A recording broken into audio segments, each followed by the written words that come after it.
ఎంతో ఆందోళనతో నేను చెప్తున్నాను.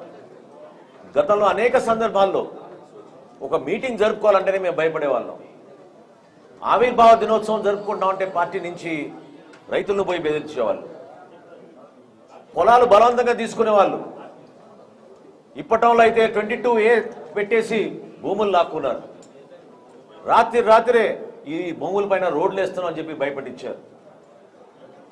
విశాఖపట్నంలో ప్రజావాణి జనసేన నుంచి మేము జనవాణి అనే కార్యక్రమం చేసుకుంటుంటే ఆ కార్యక్రమానికి పవన్ కళ్యాణ్ గారు హాజరవడానికి విశాఖపట్నం వస్తే ఆ రోజు కనీసం కారులోంచి బయటకు వచ్చి అందరికీ నమస్కారం పెట్టుకునే సంస్కారం ఉన్న మన సమాజంలో కూడా ఒక పోలీస్ అధికారి వచ్చి బలవంతంగా ఆయన్ని కూర్చోబెట్టి 3 రోజులు నానా హింసలు పెట్టారు మమ్మల్ని నోవోటెల్ హోటల్లో. ఆ రోజున అంటే ఒక క్రిమినల్ మైండ్ సెట్లో ఉన్న వ్యక్తి ఏ విధంగా వ్యవహరించాడు అనేది తెలుసుకోవాలి. ఈరోజు పరిపాలనలో భాగంగా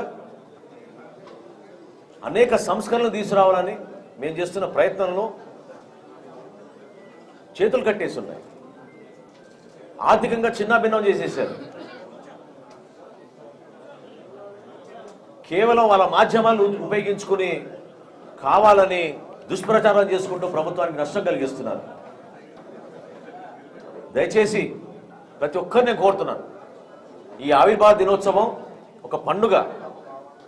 కష్టపడి పనిచేసిన మా జన సైనికులు, వీర మహిళలు, వాళ్ళందరికీ ఒక కృతజ్ఞత భావంతో మా పార్టీ అధ్యక్షులు పవన్ కళ్యాణ్ గారు ఏ విధంగా 11 సంవత్సరాలు పార్టీని మోసి ఇంత దూరం తీసుకొచ్చారో, పిఠాపురం ప్రజలు ఎంతో అభిమానించి నిండు మనసుతో ఆశీర్వదించి ఒక అద్భుతమైన మెజార్టీ ఇచ్చి ఆయన్ని ఈ రోజున రాష్ట్రానికి ఉప ముఖ్యమంత్రి చేశారో, మేమందరం కూడా నాయకులుగా ఒక బాధ్యతతోటి జనసేన పార్టీ జెండా ప్రతి గ్రామంలో ఎగిరే విధంగా, ప్రతి జన సైనికుడు, వీర మహిళ తలెత్తుకుని గర్వంగా పనిచేసుకునే విధంగా ఈ సభ ఉండబోతోంది.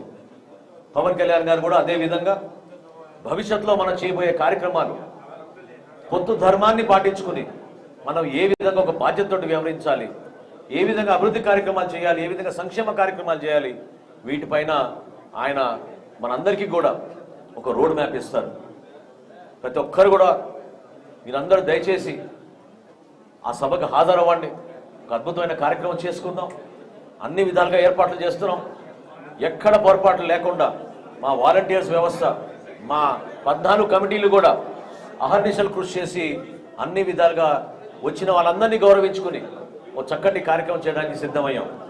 అన్నిటికన్నా ఆశ్చర్యం ఏంటంటే, పిఠాపురం నుంచి ఒక రిసెప్షన్ కమిటీ వేస్తామంటే 250 మంది ముందుకొచ్చి మేము నిలబడతాం వాలంటీర్లుగా. రాష్ట్ర వ్యాప్తంగా వస్తున్న వాళ్ళందరినీ కూడా మేము స్వాగతించుకొని మేము జాగ్రత్తగా చూసుకుంటాం అతిథులుగా అని చెప్పి వాళ్ళు వచ్చారు. వాళ్ళు ప్రత్యేకంగా ధన్యవాదాలు తెలుపుకుంటాను. ప్రతిరోజు ఈ కమాండ్ సెంటర్లో, ఈ కంట్రోల్ సెంటర్లో మనందరం కూడా మీడియా మిత్రులతో కూర్చుందాం. మా గౌరవ శాసనసభ్యులు ప్రత్యేకంగా నానాజీ గారికి నేను ధన్యవాదాలు తెలుపుతున్నాను.